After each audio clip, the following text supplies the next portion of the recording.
Hello everyone, this is Dr. Garima Sachdeva, one of the mentors of study in RCOG, and today I'll be discussing about brachial plexus injury. So, brachial plexus injury, first coming over to ulnar nerve.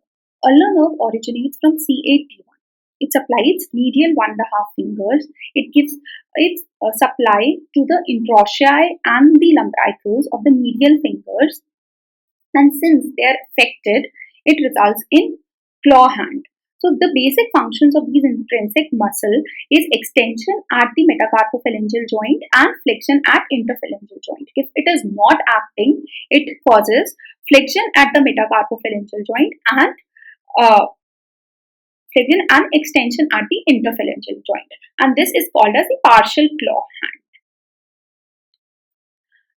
Then radial nerve. It originates from C5 to T1. It supplies the dorsal tips of the lateral 3.5 fingers. It is responsible for the wrist and finger extension. So if radial nerve is affected, then this extension will not be there. There will be flexion at the wrist and the fingers, resulting in wrist drop. Then Erb's palsy. So Erb's palsy, as you can hear, see there is wrist drop. So Erb's palsy is due to the damage to the C5 C6 nerves. There is no sensory function which is affected. So basically these C5 C6 roots, they are responsible for abduction of the shoulder, flexion of the elbow and supination.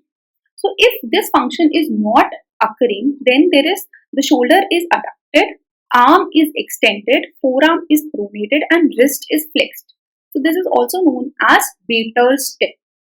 And why this occurs, the most common cause is excessive lateral traction or stretching of the baby's head and neck in opposite direction during delivery, as you can see, which compresses the C5 C6 nerves. And the most common cause being shoulder dystocia. Then the last one is Klumpke's paralysis. In this, there is a complete claw hand. And the main mechanism of injury is hyperabduction traction. As you can see, it could be during delivery, or if somebody is hangs through the tree branches like this, that can cause. And in this, there is complete claw hand because it affects all the intrinsic muscles of the hand, all the interossei and the lumbricals. So there is flexion at the metacarpophalangeal joint and extension at the interphalangeal joint, resulting in complete claw. So that was all for today. Thank you so much.